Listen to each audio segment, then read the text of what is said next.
Hello friend, आप सभी का स्वागत है विद स्टडी पॉइंट चैनल में। आज के इस वीडियो में यूपीवीएट एंट्रेंस एग्जाम 2024 के लिए जीके का प्रैक्टिस सेट करने वाले हैं। तो वीडियो को शुरू से लेकर अंत तक देखिएगा। चैनल पर नए चैनल को सब्सक्राइब कर लीजिएगा। पीडीएफ के लिए with study point Telegram channel को ज्वाइन कर लीजिएगा। यूपीवीएट एंट्रेंस एग्जाम आपका 9 जून को होने वाला है और 9 जून में 2 से 3 दिन बचे हुए हैं। 2 से 3 दिन में जो भी आपके पास बुक्स नोट्स हो उसी से आप ज़्यादा से ज़्यादा रिवीजन कीजिए। और यूपीवीएट एंट्रेंस एग्जाम में देखेंगे सबसे ज़्यादा प्रश्न आपके 10 साल के प्रीवियस ईयर क्वेश्चन पेपर से आते हैं। जीके में आप देखेंगे लगभग 20 से 25 प्रश्न आपके रिपीट होते हैं। इसी तरीके से हिंदी का सब्जेक्ट है, हिंदी के सब्जेक्ट में भी देखेंगे लगभग 30 से 35 प्रश्न आपके रिपीट होते हैं। और रीजनिंग के भी सब्जेक्ट में देखेंगे लगभग 30 से 35 प्रश्न आपके बिल्कुल सेम पैटर्न पर पूछे जाते हैं। तो यह यूपीवीएट एंट्रेंस एग्जाम का प्रीवियस ईयर पेपर है। 2011 से लेकर के 2023 तक का है, पूरे 13 साल का पेपर है। और इसमें देखेंगे आंसर की के साथ आपको मिलेगा और एक्सप्लेनेशन भी किया गया है। और इसी में 2023 का भी पेपर आपको मिल जाएगा। तो वीडियो के नीचे डिस्क्रिप्शन बॉक्स में आपको एक लिंक मिलेगी, लिंक को क्लिक करना होगा, नाम मोबाइल नंबर फिल करना होगा और आपको सिर्फ 20 रुपये की पेमेंट करना होगा। जैसे 20 रुपये की यहाँ पे पेमेंट को कंप्लीट करते हैं, यह जो पीडीएफ होगा वह डाउनलोड हो जाएगा। अगर इसे तैयारी कर लेते हैं तो निश्चित ही आपको सरकारी कॉलेज मिलेंगे। इसके अलावा लिंक से परचेज करने में कोई भी प्रॉब्लम आ रही है तो व्हाट्सअप नंबर से आप यहाँ पे डायरेक्ट खरीद सकते हैं। आपको इस व्हाट्सअप नंबर पर यूपीवीएट प्रीवियस ईयर पेपर लिख करके मैसेज करना होगा। जैसे ही मैसेज करेंगे आपको 20 रुपये का पेमेंट करना होगा। 20 रुपये की जैसे यहाँ पे पेमेंट कंप्लीट करते हैं, जो प्रीवियस ईयर पेपर का पीडीएफ होगा वह आपको सेंड कर दिया जाएगा। तो यहाँ से आप लोग परचेज कर सकते हैं, लिंक से परचेज कर लीजिए या तो यहाँ पे व्हाट्सअप नंबर पर मैसेज करके प्रीवियस ईयर पेपर परचेज जरूर कर लीजिए। 2 से 3 दिन बचे हुए हैं। तो आज की क्लास को यहाँ से कंटिन्यू करेंगे। आज की क्लास का आपका सबसे पहला प्रश्न है, पाल वंश का संस्थापक कौन था? बहुत ज्यादा इंपॉर्टेंट है, बीएड एंट्रेंस एग्जाम में पूछा गया है और यहाँ से प्रश्न पूछे भी जाते हैं। पाल वंश का संस्थापक दिया गया है गोपाल हो जाएगा। ऑप्शन नंबर ए में है तो ए आपका राइट आंसर होगा। जो बीएड में पूछे गए हैं वह सभी आपको बता दिए जा रहे हैं कि मौर्य वंश का जो संस्थापक थे वह चंद्रगुप्त मौर्य थे। गुप्त वंश के संस्थापक श्रीगुप्त थे। चोल वंश का पूछा जा सकता है विजयालय थे। इसके बाद देखिए पाल वंश आपका दिया ही है कि गोपाल, तो इतने इन्हीं में से कोई पूछा जा सकता है। इसके बाद देखिए अगला प्रश्न है कि 1815 ईस्वी में निम्नलिखित में से किसने कलकत्ता में आत्मीय सभा की स्थापना की? आत्मीय सभा बहुत ज्यादा इंपॉर्टेंट है। आत्मीय सभा दिया गया है, यह देखिए संस्था है, इसका संस्थापक पूछा जा रहा है। तो यहाँ पर देखेंगे इसका राइट आंसर हो जाएगा राजा Ram Mohan Roy. Option number B में दिया गया है, बी आपका राइट आंसर हो जाएगा। इसके अलावा बीएड में पूछा गया था कि ब्रह्म समाज की स्थापना किसने किया? ब्रह्म समाज की स्थापना राजा राम मोहन राय ने ही किया है। इसके अलावा बीएड में जितने भी प्रश्न पूछे जा रहे हैं वह आपको बता दिए जा रहे हैं, उसको कहीं पर नोट कर सकते हैं या तो याद रख सकते हैं। आर्य समाज की स्थापना है स्वामी दयानंद सरस्वती ने किया है। रामकृष्ण मिशन की स्थापना है स्वामी विवेकानंद ने किया है। सत्य शोधक समाज पूछा जा सकता है, यह 2022 में पूछा भी गया था। सत्य शोधक समाज की जो स्थापना है ज्योतिबा फुले ने किया है। इसके बाद देखेंगे सर्वेंट्स ऑफ इंडिया सोसाइटी है, सोसाइटी की स्थापना गोपाल कृष्ण गोखले ने किया है। हरिजन सेवक संघ है, इसकी स्थापना महात्मा गांधी ने किया है। फॉरवर्ड ब्लॉक है, इसकी स्थापना सुभाष चंद्र बोस ने किया है। इन्हीं में से कोई प्रश्न आपका रिपीट होगा। इसके बाद देखेंगे अगला प्रश्न आपका यहाँ पर है, पृथ्वी दिवस कब मनाया जाता है? बहुत ज्यादा इंपॉर्टेंट, बीएड में भी पूछा गया। पृथ्वी दिवस दिया गया 22 अप्रैल को मनाया जाता है। बी आपका राइट आंसर होगा। और जो यहाँ पे इंपॉर्टेंट डे है इसको किसी भी तरीके से आप लोग याद रख लीजिएगा। यहाँ से 1 से 2 प्रश्न बिल्कुल फिक्स है। इंपॉर्टेंट डे में जो आपके बीएड में पूछे गए हैं वो आपको बता दिए जा रहे हैं। जैसे आपका यहाँ पर है प्रवासी भारतीय दिवस है 9 जनवरी को। राष्ट्रीय युवा दिवस है 12 जनवरी को। इसके बाद देखेंगे राष्ट्रीय विज्ञान दिवस है 28 फरवरी को।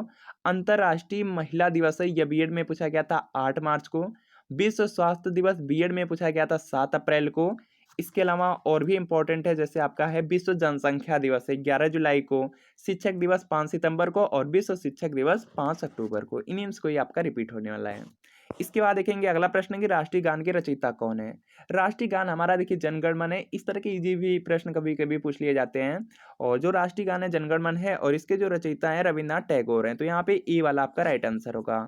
इसके अलावा आपसे पूछा जा सकता है कि जो राष्ट्रीय गीत है वह क्या है? तो वंदे मातरम है। और जो राष्ट्रीय गीत है उसके लेखक है बंकिम चंद्र चटर्जी।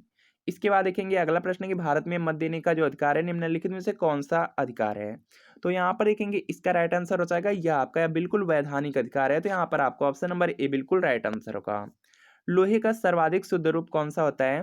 तो यहाँ पर देखेंगे इसका राइट आंसर हो जाएगा पिटवा लोहा। पिटवा लोहा सबसे शुद्ध होता है। तो यहाँ पे बी आपका राइट आंसर होगा।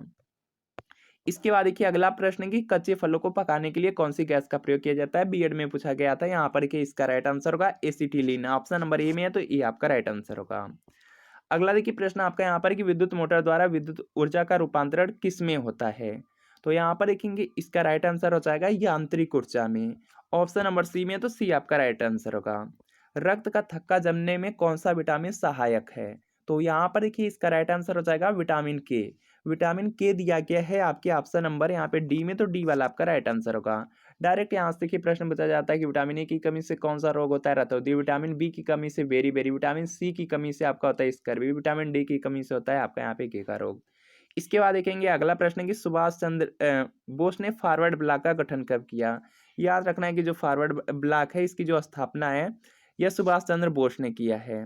और यहाँ पे वर्ष आपसे पूछ दिया गया, तो वर्ष 1939 में। ऑप्शन नंबर ए में है, तो ए आपका राइट आंसर होगा। भारत की नियंत्रक एवं महालेखा परीक्षक का कार्यकाल कितने वर्षों का होता है?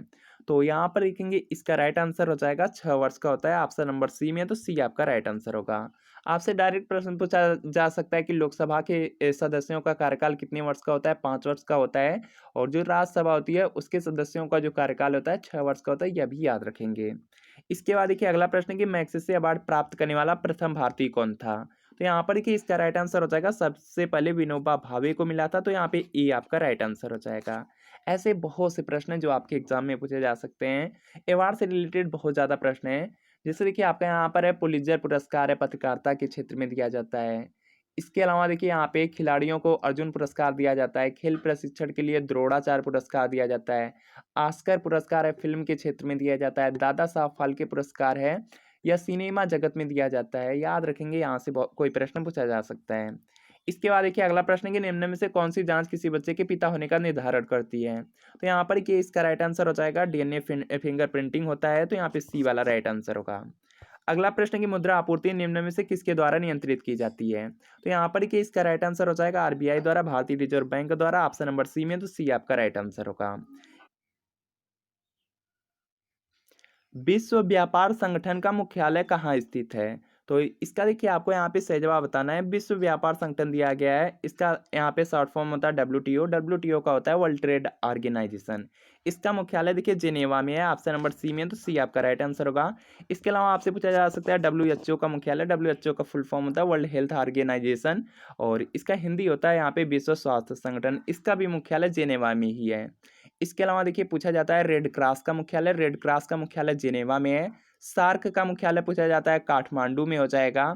इसके अलावा और भी प्रश्न है, जिससे संयुक्त राष्ट्र संघ है उसका मुख्यालय न्यूयॉर्क में है। अंतर्राष्ट्रीय न्यायालय है उसका मुख्यालय हेग में है। इसके बाद देखिए खाद्य व कृषि संगठन है FAO, इसका मुख्यालय रोम में है। तो इस तरह से प्रश्न है। इसके बाद देखिए एक बहुत ज़्यादा इंपॉर्टेंट है जो बीएड में पूछा गया था, एशियाई विकास बैंक ADB। एडीबी हो जाएगा। एडीबी का जो मुख्यालय है मनीला में है। इसके बाद देखिए अगला प्रश्न आपका यहाँ पर दिया गया है, भारतीय अंतरिक्ष अनुसंधान संगठन जो इसरो का मुख्यालय कहाँ पर है? तो यहाँ पर देखेंगे इसका राइट आंसर हो जाएगा बंगलुरु में है। ऑप्शन नंबर बी में, तो बी राइट आंसर होगा। बिरजू महाराज किस शास्त्रीय नृत्य से संबंधित हैं? तो यहाँ पर देखेंगे इसका जो राइट आंसर है यह देखिए हो जाएगा कथक हो जाएगा। ऑप्शन नंबर डी में, तो डी आपका राइट आंसर होगा। देखिए जो आपका यहाँ पे कथक है यह देखेंगे उत्तर भारत का आपका लोक नृत्य है, याद रखेंगे। इसके अलावा यहाँ पर देखिए आपको दिया गया है कथकली दिया गया है। कथकली केरल राज्य का लोक नृत्य है। कुचिपुड़ी दिया गया आंध्र प्रदेश का है। भरतनाट्यम दिया गया तमिलनाडु का है। इसके अलावा मोहिनीअट्टम पूछा जा सकता है, केरल का हो जाएगा। ओडिसी पूछा जाएगा, उड़ीसा का हो जाएगा। मणिपुरी पूछा जाता है तो मणिपुर हो जाएगा। इसके अलावा बहुत से आपके लोक नृत्य हैं, जैसे गरबा है, गरबा गुजरात का हो जाएगा। बिहू असम का हो जाएगा। भांगड़ा गिद्धा पूछा जाता है तो पंजाब का हो जाएगा। घूमर पूछा जाता है तो राजस्थान का होगा। यह सब प्रश्न आपको याद रखना है बीएड के लिए। प्रिटोरिया किस देश की राजधानी है? तो यहाँ पर देखेंगे इसका राइट आंसर हो जाएगा दक्षिण अफ्रीका। ऑप्शन नंबर बी में है, तो बी आपका राइट आंसर होगा। अगला प्रश्न कि यूनेस्को के विश्व विरासत स्थल में शामिल भारतीय स्थल का नाम बताइए। तो यहाँ पर देखेंगे इसका राइट आंसर हो जाएगा आपके यहाँ पर देखिए यूनेस्को का जो विश्व विरासत स्थल है इसमें कौन कौन से भारतीय स्थल हैं? तो इसमें देखिए ग्रेट हिमालयन नेशनल पार्क भी है, नालंदा विश्वविद्यालय अहमदाबाद भी है। तो डी वाला राइट आंसर होगा उपर्युक्त सभी। प्रसिद्ध उपन्यास चंद्रकांता के लेखक कौन हैं? तो यहाँ पर देखिए इसका राइट आंसर हो जाएगा, यहाँ से दिया गया चंद्रकांता दिया गया है, तो यहाँ पर कि इसका राइट आंसर हो जाएगा देवकी नंदन खत्री हो जाएंगे। ऑप्शन नंबर ए में है, तो ए आपका राइट आंसर होगा। इसके अलावा पृथ्वीराज रासो का पूछा जा सकता है, चंद्रवरदाई हो जाएंगे। राज तरंगिणी पूछा जा सकता है, कल्लड़ हो जाएंगे। अर्थशास्त्र पूछा जाता है तो चाणक्य कौटिल्य हो जाएंगे। याद रखेंगे इस तरह से प्रश्न। इसके बाद देखिए इंडिका पूछा जा सकता है, मेगास्थनीज हो जाएगा। उत्तर प्रदेश में उर्दू प्रशिक्षण एवं अनुसंधान केंद्र कहाँ स्थित है? तो यहाँ पर कि इसका राइट आंसर होगा लखनऊ में, ऑप्शन नंबर ए में है तो ए राइट आंसर होगा। मरीचिका बनती है साइंस का प्रश्न है, तो यहाँ पर कि इसका राइट आंसर हो जाएगा अपवर्तन एवं प्रकाश के पूर्ण आंतरिक परावर्तन से, डी में है तो डी आपका राइट आंसर होगा। इसके बाद देखिए अगला प्रश्न है कि भारत के राष्ट्रपति को पद से कौन हटा सकता है? तो यहाँ पर कि इसका राइट आंसर हो जाएगा संसद। संसद में आपको याद रखना है, संसद में देखिए राष्ट्रपति आते हैं, उसके बाद देखिए यहाँ पे लोकसभा आते के सदस्य आते हैं, राज्यसभा आती है। और यहाँ पर क्या पूछा गया, भारत के राष्ट्रपति को पद से कौन हटा सकता है? तो इसमें देखिए संसद है, संसद में आपका लोकसभा और राज्यसभा के सदस्य आएंगे। इसके बाद देखिए अगला प्रश्न है कि किस आयु वर्ग के बच्चों को बाल श्रमिक माना जाता है? तो यहाँ पर देखेंगे इसका राइट आंसर हो जाएगा जो 14 वर्ष से कम आयु के बच्चे होते हैं, तो बी वाला आपका राइट आंसर होगा। इसके बाद देखिए अगला प्रश्न है कि 1857 के विद्रोह के समय भारत का गवर्नर जनरल कौन था? तो यहाँ पर देखिए इसका राइट आंसर हो जाएगा लॉर्ड कैनिंग था, ऑप्शन नंबर बी में है, तो बी आपका राइट आंसर हो जाएगा। इसके बाद देखिए अगला प्रश्न है कि इजराइल की संसद का क्या नाम है? तो यहाँ पर देखेंगे इसका राइट आंसर हो जाएगा नेसेट है। जो बीएड में सबसे ज़्यादा पूछा जाता है वह है जापान की संसद का नाम। जापान की संसद का नाम डायट है, याद रखेंगे डायट। इसके बाद देखिए अगला प्रश्न है कि निम्नलिखित में से कौन सा युग्म है जो सही सुमेलित है? तो यहाँ पर देखेंगे इसका जो राइट आंसर है ये देखिए हो जाएगा यहाँ से। यहाँ पर देखेंगे सब के सब आपके यहाँ पे सही सुमेलित हैं। जैसे नेशनल डिफेंस एकेडमी है, इसका यहाँ पे जो मुख्यालय वह खड़गवासला में है। इंडियन मिलिट्री एकेडमी है देहरादून में है। इसके बाद देखिए इंडियन सर्विस स्टाफ कॉलेज है वेलिंगटन में हो जाएगा। इसके बाद देखिए अगला प्रश्न कि ईस्ट इंडिया कंपनी की स्थापना के समय भारत का शासक कौन था? तो यहाँ पर कि इसका राइट आंसर हो जाएगा अकबर था, ऑप्शन नंबर ए में है, तो ए आपका राइट आंसर होगा। अकबर का जन्म अमरकोट में हुआ था, याद रखेंगे। और इसका जो जो संरक्षक था बैरम खां था, यह भी याद रखेंगे। इसके बाद देखिए अगला प्रश्न आपका है कि अष्टांगिक मार्ग के सिद्धांतों का प्रतिपादन किसने किया? तो यहाँ पर कि इसका राइट आंसर हो जाएगा महात्मा बुद्ध ने किया था, ऑप्शन नंबर ए में है, तो ए आपका राइट आंसर हो जाएगा। इसके अलावा आपको याद रखना है कि महात्मा बुद्ध ने जो अपना पहला उपदेश है सारनाथ में दिए थे। इसके बाद देखिए अगला प्रश्न आपका यहाँ पर है, इनका जो जन्म हुआ था लुम्बिनी में हुआ था। जयपुर, दिल्ली, मथुरा और उज्जैन में जंतर मंतर के नाम से वेधशाला का निर्माण किसने कराया था? तो यहाँ पर कि इसका राइट आंसर होगा Sawai Raja Singh, option number A में है, तो ए राइट आंसर होगा। द्वितीय पंचवर्षीय योजना में किस क्षेत्र के विकास पे सर्वाधिक बल दिया गया था? तो यहाँ पर कि इसका राइट आंसर हो जाएगा उद्योग पर जोर दिया गया था, सी में है, सी राइट आंसर होगा। उत्तर प्रदेश राजस्व परिषद की न्यायिक तथा प्रशासनिक व्यवस्था को किस वर्ष पृथक कर दिया गया था? तो यहाँ पर कि इसका राइट आंसर होगा वर्ष 1947 में, बी में है, तो बी राइट आंसर होगा। कोणार्क किस लिए प्रसिद्ध है? तो यहाँ पर देखेंगे इसका राइट आंसर हो जाएगा सूर्य मंदिर के लिए, तो यहाँ पर आपको ऑप्शन नंबर ए बिल्कुल राइट आंसर हो जाएगा। इस तरह से प्रश्न आपके पूछे जाते हैं। इसके अलावा देखिए माउंट आबू पूछा जाता है कि कहाँ पर है, तो राजस्थान में है, वह जैन का मंदिर है, जैनियों का मंदिर है। इसके बाद देखेंगे अगला प्रश्न आपका है कि पर्यावरण का निर्माण होता है, तो यहाँ पर देखेंगे इसका जो राइट आंसर है यह देखिए यहाँ से हो जाएगा पर्यावरण का निर्माण होता है, तो ये देखेंगे भू आकृतिक घटकों से, अजैव घटकों से, जैविक घटकों से, सब यहाँ पे उपरयुक्त सभी होगा, सभी से मिलकर होता है, तो यहाँ पे उपरयुक्त सभी हो जाएगा। किसी कंप्यूटर अथवा इंफॉर्मेशन सिस्टम या नेटवर्क में अनाधिकृत रूप से घुसपैठ करना और डाटा से छेड़छाड़ करना क्या कहलाता है? तो ये देखिए आपका होता है हैकिंग कहलाता है। तो यहाँ पर आपका ऑप्शन नंबर ए बिल्कुल राइट आंसर हो जाएगा। किसी के कंप्यूटर से या किसी के भी सिस्टम से छेड़छाड़ करना हैकिंग कहलाता है। इसके बाद देखेंगे अगला प्रश्न है कि राष्ट्रीय मानवाधिकार आयोग का मुख्यालय कहाँ पर है? तो यहाँ पर इसका राइट आंसर हो जाएगा दिल्ली में, ऑप्शन नंबर बी में, तो बी आपका राइट आंसर होगा। इसके अलावा आपको कमेंट करना है कि राष्ट्रीय मानवाधिकार दिवस कब मनाया जाता है, इंपॉर्टेंट है, आप लोगों को कमेंट जरूर करना है। इसके बाद देखिए अगला प्रश्न कि कौन सा पदार्थ है जो बिजली के प्रवाह को कोई प्रतिरोध प्रदान नहीं करता? तो यहाँ पर कि इसका राइट आंसर हो जाएगा अतिचालक, ऑप्शन नंबर बी में, बी राइट आंसर होगा। इसके बाद देखिए अगला प्रश्न कि विकिपीडिया के संस्थापक का नाम बताइए। तो यहाँ पर कि इसका राइट आंसर हो जाएगा जिम्मी बेल्स, व यहाँ पे लैरी सेंगर हो जाएगा, बी में, बी आपका राइट आंसर हो जाएगा।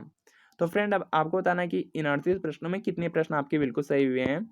और अगर यूपी वेट एंट्रेंस एग्जाम की तैयारी कर रहे हैं और अगर आपके पास प्रीवियस ईयर पेपर नहीं है, तो ये जो 2011 से लेकर के 2023 तक का प्रीवियस ईयर पेपर है, इसको परचेज जरूर कर लीजिए। पूरे 13 साल का पेपर है, आंसर की के साथ एक्सप्लेनेशन दिया गया है। इसी में 2023 का भी पेपर दिया गया है। वीडियो के नीचे डिस्क्रिप्शन बॉक्स में आपको लिंक मिल रही है, सिर्फ 20 रुपये का पेमेंट करना है। और जैसे ही यहाँ पे पेमेंट करते हैं, नाम मोबाइल नंबर भर के पेमेंट करते हैं, या प्रीवियस ईयर पेपर का PDF है डाउनलोड हो जाएगा, उससे तैयारी कर लीजिए। बाकी अगर लिंक से परचेज करने में कोई प्रॉब्लम आ रही है तो इस व्हाट्सअप नंबर पर आप यहाँ पे मैसेज कर सकते हैं, UP BEd previous year paper लिख करके। जैसे मैसेज करेंगे 20 रुपये का पेमेंट करना होगा और ये PDF आप वहाँ से भी पा सकते हैं। तो मिलता है फ्रेंड आपसे नेक्स्ट वीडियो में।